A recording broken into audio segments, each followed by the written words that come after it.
Tensions between North Korea and the United States have escalated during the Trump presidency, with threatening tweets and talk about the size of each country's nuclear button. But what would happen if North Korea actually decided to follow through on its threat and launch a nuke? We spoke with a few experts on North Korea and missile defense to get a detailed look at the early stages of a nuclear war with the Hermit Kingdom. Following is a transcript of the video. North Korea launched another intercontinental ballistic missile. People were told to take cover in basements or in concrete buildings. Could this kind of missile now reach cities on the East Coast, possibly New York or DC? Snyder, what would happen if North Korea launched a nuclear weapon? US officials think North Korea has as many as 60 nuclear weapons in its arsenal. And tensions between the two countries have escalated to new levels during the Donald Trump presidency. Remember when Trump compared the size of their nuclear buttons? So, how close are we to an actual nuclear war? It's closer than you might think. The US is reportedly considering a bloody nose attack on North Korea. This could include a manned airstrike or shooting down a missile test launch.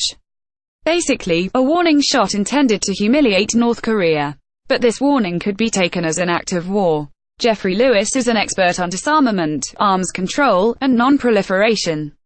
He thinks the bloody nose tactic could lead to disaster.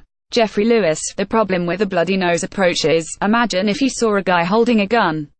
Like if you walk up and punch him in the nose, he might very well shoot you. Because he doesn't know that it's only gonna be one punch in the nose.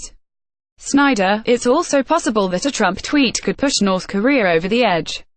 Lewis, you could imagine that in the middle of a crisis where there's a lot of stress and confirmation bias and pressure, a poorly worded tweet might be interpreted as the start of an attack. Snyder, North Korea may also strike first, but that's less likely. At least that's what former missile launch officer Bruce Blair thinks.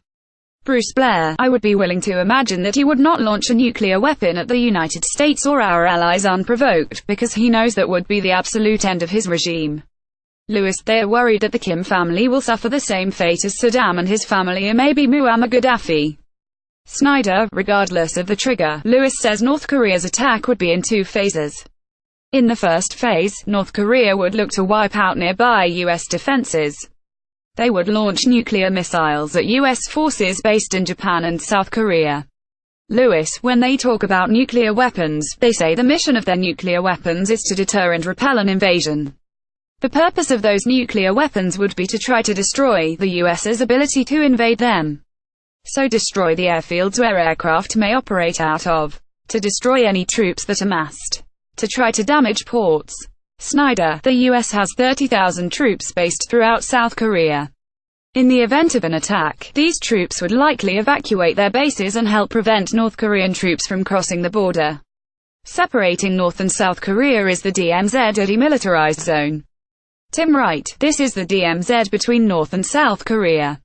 You can see in the distance over there North Korea, just beyond the rock that juts out. Snyder, Tilman Ruff was at the DMZ with ICAN, the international campaign to abolish nuclear weapons. They were there to send a message of peace ahead of the Winter Olympics. He describes what the mood was like on the border. Tilman Ruff, stuff happens quite regularly. They're shooting across the border. North Korean soldiers tried to defect and cross the border. One of them was successful, one of them was severely injured by being shot repeatedly from the North Korean side. As soon as war erupts, you know there's gonna be millions if not tens of millions of dead in South Korea. Seoul would be ablaze. Snyder, over 25 million people live in the Seoul metro area. The city itself is just 35 miles from the DMZ, and there are over 3,200 bomb shelters that can supposedly withstand an artillery attack, but not necessarily a nuclear or chemical attack. A single 250 knots nuclear bomb over Seoul would cause an estimated 783k deaths, and one over Tokyo would cause about 697k, according to a study by a group called 38 North. The people of Seoul, however, seem unfazed by the constant threat. 58% of South Koreans don't think North Korea would actually start a war, according to a 2017 survey by Gallup Korea. Ironically, living here makes me feel less threatened against threats. Nuclear weapons may be used as a means of threat, but I don't think they would actually use it to start a war. Snyder, other potential targets in South Korea could include the port of Busan, the South Korean president's home, the military base Yongsan Garrison, and Camp Humphreys. Once the nearby U.S. defense is taken out, Phase 2 would be to aim the nukes directly at the United States. This propaganda photo from 2013 shows a map of potential targets. These include Pacific Command in Hawaii, PACOM's naval ports in San Diego, Barksdale Air Force Base in Louisiana, which is home to the U.S. Air Force's Global Strike Command, and Washington, D.C. It would take about 30 minutes for a missile to reach the U.S., and 10 to 15 to hit Japan or South Korea. Blair: we wouldn't know until it actually exploded whether it was a conventional warhead, a nuclear, or chemical, or biological warhead.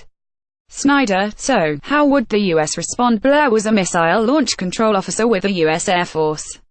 Blair: if Kim Jong-un launched a ballistic missile or more at the United States, we would detect the launch within a minute from satellites in space that have heat sensors. Snyder: early warning teams in Colorado and Omaha, Nebraska would receive this information as well as reports from ground radar in Alaska which could identify the path of a missile within 2 minutes of launch. Blair: and those crews in the United States would have about 3 minutes from the time they got the first sensor information until they are supposed to assess whether we are under attack. Snyder: they alert the Pentagon of the threat, as well as Strategic Command, who would initiate an emergency teleconference with the President and his advisors, including the Secretary of State, Secretary of Defense, and the National Security Advisor. A 4-star general at Strategic Command would brief the President on the threat and his options. Blair: he has probably on average about 6 minutes to deliberate and decide what to do. The War Room and the Pentagon would then challenge the President to authenticate using a special code known as the Biscuit. Snyder: a launch order would be sent to underground and submarine crews that includes the war plan and special authentication codes. Blair: I was one of them. It would have taken me 1 minute to carry out that launch order. It's the length of a tweet. Snyder: all in all, it could be 20 minutes before missiles are launched at North Korea. If North Korea launches their missile from a submarine, then the entire process needs to be twice as fast.